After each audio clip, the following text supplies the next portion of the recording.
didn't argue. I didn't raise my voice. I just looked at my son-in-law standing in the middle of my kitchen. My kitchen, in the house I'd paid off 23 years ago. And I smiled. Not the polite kind. The kind that comes from somewhere deep and quiet. The kind you can only manage when you've already made your decision. He didn't understand what that smile meant. He thought he'd won. I picked up my coffee mug, finished what was left, set it in the sink, and walked down the hall to my bedroom. I could hear him behind me telling my daughter that he'd handled it. I started packing a bag. Let me go back a little, because none of this makes sense without the beginning. My name is Theodore. I'm 64 years old. I spent 31 years as a civil engineer for a county infrastructure firm in western Pennsylvania, and when I retired 3 years ago, I did it quietly. No party, no gold watch, just a Friday afternoon and a handshake from my supervisor who'd known me since I had dark hair. My wife, Beverly, passed from ovarian cancer 11 years ago. I raised our daughter, Stephanie, mostly alone after that. She was 16 when we lost her mother.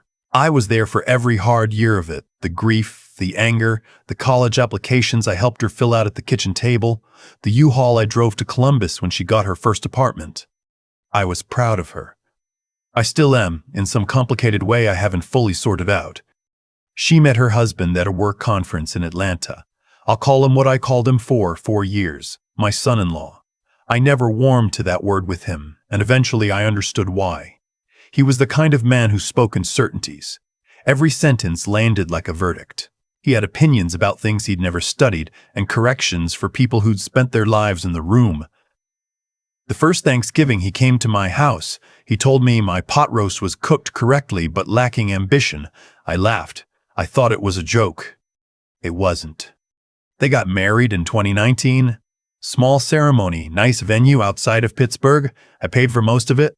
Not because they asked, but because Stephanie was my only child and Beverly wasn't there to see it, and I wanted to do something that felt like the two of us together, giving her something good. I never told Stephanie exactly how much I put in. I didn't want her to feel indebted. That was my choice, and I don't regret it. Though I've since learned that invisible generosity has a way of becoming invisible entirely. They moved into a rental in Cranberry Township. He had a sales job that paid decently. She was a project manager at a mid-sized logistics company. From the outside, things looked fine. Then the pandemic hit. He lost his job in April 2020. I'm not going to hold that against him. A lot of people lost jobs. What I watched over the next 2 years was something different. He didn't look very hard for another one. He had theories about that too. The market was bad that. His industry was restructuring. Certain companies weren't worth his time. Stephanie kept working, picked up extra responsibilities, got a promotion she deserved. He started spending more time at home and then more time on what he called investment research, which as far as I could tell meant watching YouTube videos about real estate flipping and arguing with strangers online about cryptocurrency. I helped them through it. Not loudly. When their lease renewed and the red jumped, I covered the difference for 8 months without saying a word. When Stephanie's car needed a transmission, I took it to my mechanic, a man I'd known for 15 years, and paid the bill directly so she'd never see the invoice. When they had a rough stretch in the winter of 2022 and her credit card debt was climbing, I called her, told her I had a little extra from a tax refund, and sent $3,000 to her account. None of that was a loan. I never said it was. I never expected repayment or gratitude. I just wanted her to be okay. But here's what I didn't understand until it was too late. My son-in-law knew about the money. Not all of it. Not the details. But he knew I helped. And somewhere in his mind that fact curdled into something else. I wasn't a father who loved his daughter. I was a resource. A stream he hadn't fully tapped. It started with hints, comments at dinners about how nice it must be to own a paid-off house in a neighborhood where property values had doubled, questions about whether I'd thought about downsizing now that it was just me. Once, and I remember this clearly because I was in the middle of a chess game I was winning, he said that a lot of retired guys he knew had moved into 55-plus communities and freed up capital for their families. I moved my rook and didn't answer. Then they asked to move in. That was the fall of 2023. Stephanie called me, and I could hear in her voice that the conversation had been rehearsed. They were having cash flow issues. The rental market had gotten brutal. Just for a year, she said. Just to reset. I said yes, because she was my daughter, and because I remembered carrying her in from the car when she fell asleep as a little girl, and I couldn't say no to her. I could never say no to her. They moved in November. By February, my son-in-law was parking in the center of the garage, so I had to park on the street. By March, he was leaving his dishes in the sink for days at a time and then getting visibly irritated when I mentioned it. He started having loud phone calls in the living room during hours I used for reading. He reorganized my pantry without asking and threw out things he considered expired that were not expired. He had a group of friends over on a Sunday afternoon, 5 men I'd never met, who drank my beer and used my bathroom and left a ring on my coffee table from a bottle nobody had bothered to put a coaster under. Stephanie said nothing. She gave me apologetic looks across the kitchen and then found reasons to leave the room. I understood that she was caught. I didn't want to put her in the middle. I kept telling myself it was temporary. Then came the Saturday morning in April. I was making eggs. Simple thing. I do it the same way I've done it since Beverly taught me. Low heat, a little butter.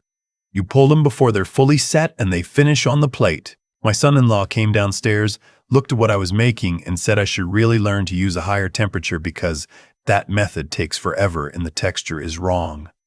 I said nothing. He poured himself coffee using the last of what I'd made and didn't start a new pot. He sat at my kitchen table, the table I'd bought with Beverly at an estate sale in 1998, and opened his laptop and started talking to me, without looking up, about an opportunity. There was a property, he said. A duplex in Altoona. Undervalued. The numbers made sense if you had the capital to move quickly. He'd been doing his research for months. He had the contacts. What he needed was a partner who could bring liquidity to the deal. He meant me. He meant my retirement savings. I asked him what kind of return he was projecting. He said 15 to 20% annually, conservatively. I asked how he'd arrived at that figure. He talked for 6 minutes. A no because I watched the clock on the microwave, and said nothing that amounted to an actual answer. I finished my eggs. I told him I'd think about it. That night, I called a friend of mine, a retired contractor who'd done actual real estate deals in western Pennsylvania for 30 years. I described the property my son-in-law had mentioned, the price point, the projections.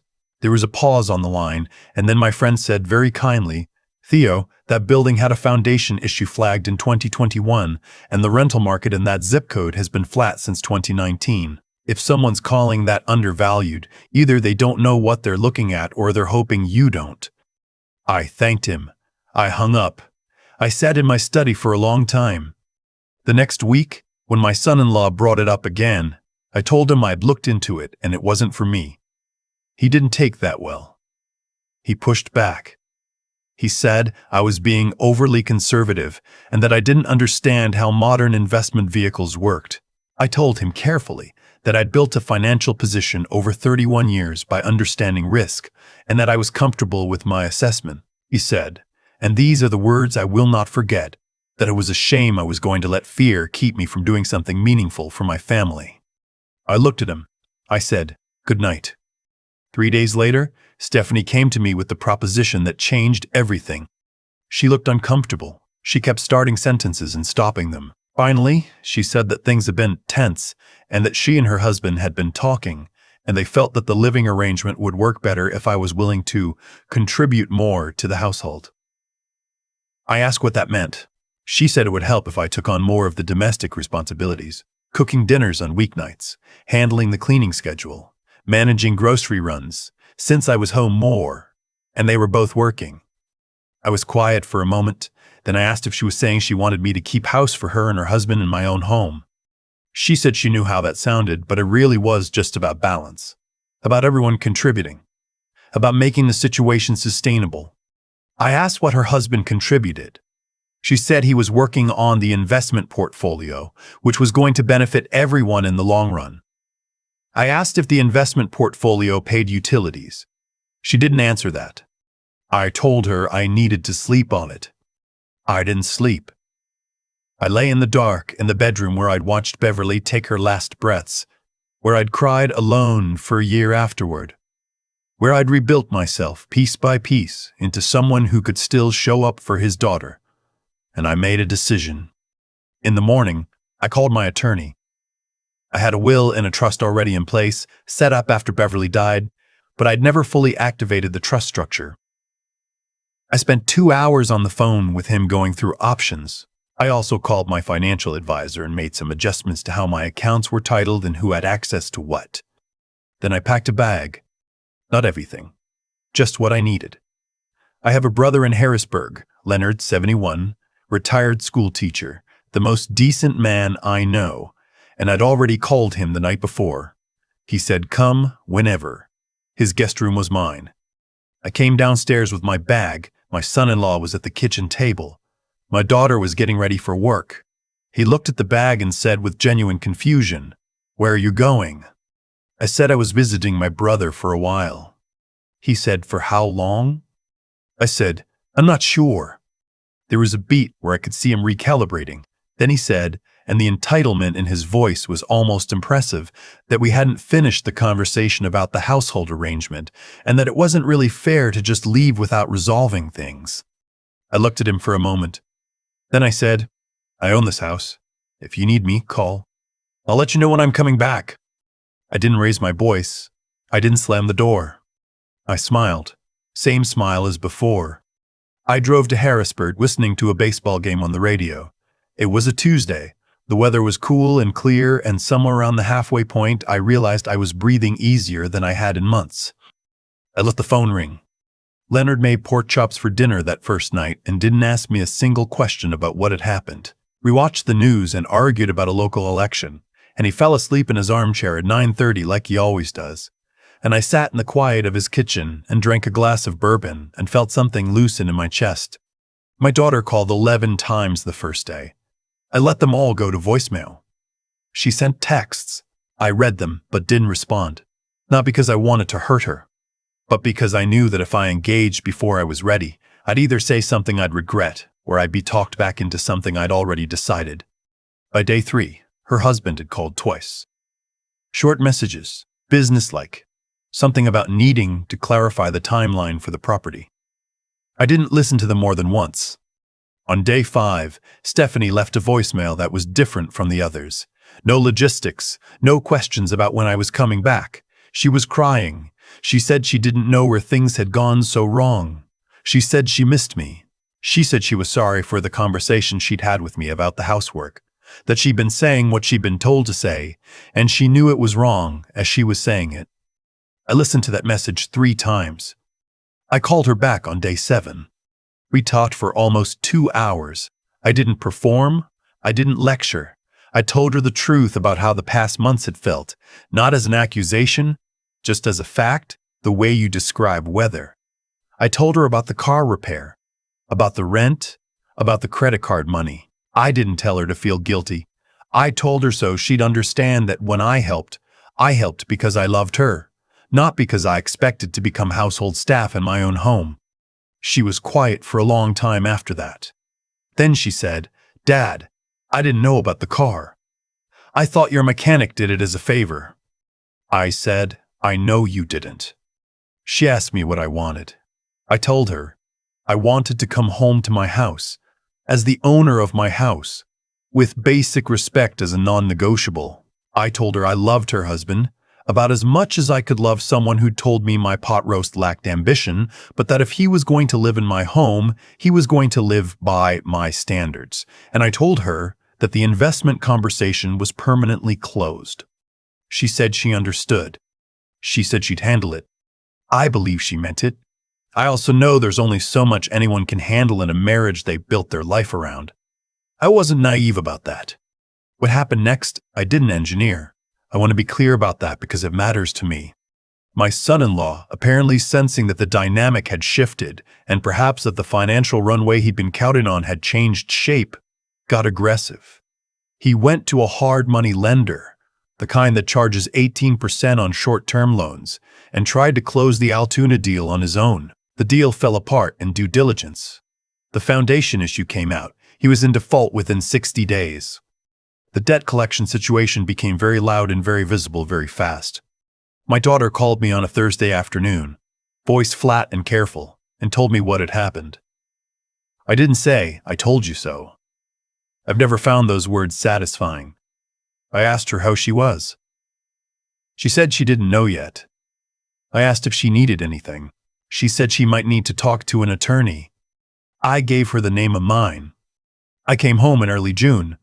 My son-in-law was not there. I don't know the details of that arrangement and I haven't asked. Stephanie was sitting at the kitchen table when I walked in, and she looked like she'd aged a decade in 8 weeks. But she also looked, and I don't know how else to say this, like herself again. Like the girl who used to sit at that same table doing homework while I made dinner. She'd clean the house. Not as a gesture, I think, just because that's who she is, underneath everything that had gotten layered on top. I set my bag down and put a pot of coffee on, and we sat together for a long time without saying much. At some point, she pushed something across the table toward me, a card, one of those blank ones from the grocery store, and inside it she'd written 3 pages in her small left-handed print about her mother. About being 16 and lost. About the years I'd shown up without making her feel like a burden. About the car she hadn't known about and the $3,000 she'd thought was a tax refund. At the bottom she paper-clipped 5 $20 bills, $100. She said, "I know it's not the point. I just needed to start somewhere." I held that card for a long time. I'm not going to tell you things are fixed. They're not fixed. She's working through something very hard with a therapist she started seeing in May, her choice, her initiative, and I'm proud of her for it. We have dinner together on Sunday nights. We're careful with each other in the way you are when you know how much damage is possible, and you're choosing, actively, not to do it. I made the pot roast last Sunday. She said it was perfect. I didn't mention what her husband had said 4 years ago. I just said thank you and passed her the bread. There are things I would tell a younger version of myself sitting in that kitchen in 1998 when Beverly was still alive and Stephanie was small and none of this was imaginable. I would tell him to be generous but not invisible, to let the people he loves know when they are being carried, not to make them feel indebted, but so that generosity doesn't become expectation by default. I would tell him that dignity isn't something you defend loudly. It's something you protect quietly. And sometimes protecting it means picking up a bag and walking out a door with a smile that nobody in that room understands yet. I would tell him the house is still there. It will be. And so will he. I think about the pot roast comment a lot. Not because it still stings. It doesn't anymore. But because that was the moment I should have understood exactly who I was dealing with. A man who walks into someone else's home for the first time and offers a correction isn't confused about social norms. He's telling you who he is. I just wasn't listening carefully enough. That's on me, and I've made peace with it. Here's what I've come to understand about the way things unfolded. Nothing that happened was random. My son-in-law didn't wake up one morning and decide to be the kind of man who pressures a 64-year-old widower in his own kitchen. That was years of small choices, small surrenders of honesty, small inflations of his own importance, small decisions to take rather than build. You don't arrive at an 18% hard money loan on a building with a flag foundation by accident. You arrive there because you spent years substituting confidence for judgment, and the two are not the same thing. I'd known engineers who were brilliant with numbers and couldn't find their way through a problem because they refused to account for what they didn't know.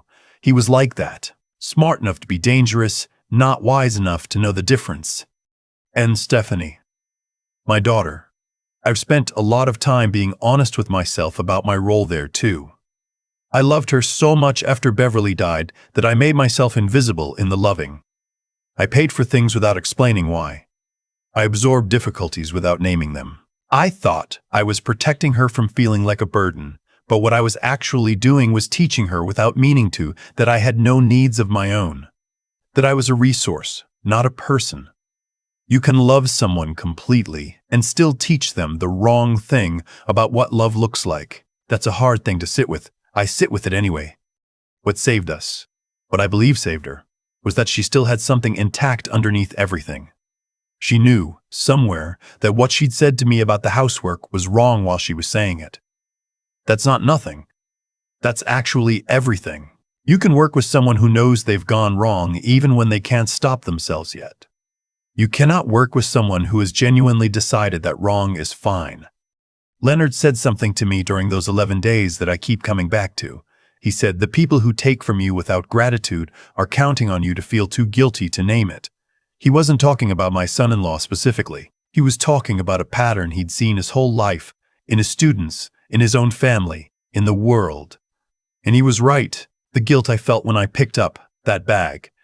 Guilt about leaving, guilt about disrupting Stephanie's life, guilt about not being the bigger person. That guilt was exactly what I was supposed to feel.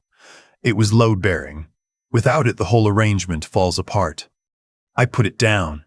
That's the only thing I did that mattered. The $100 Stephanie gave me is in my desk drawer. I'm not going to cash it.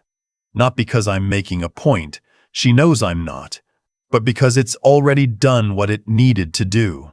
She folded it into a card, and in the writing of those 3 pages, she found her way back to something true about herself. That's worth more than any duplex in Altoona. I'm 64 years old. I have a paid-off house, a brother who makes good pork chops, and a daughter I'm rebuilding something real with. On Sunday nights, she sits at the kitchen table where Beverly and I used to drink coffee late into the evening, and we talk about ordinary things, and sometimes we don't talk at all. And both of those are fine. That's enough. That's more than enough.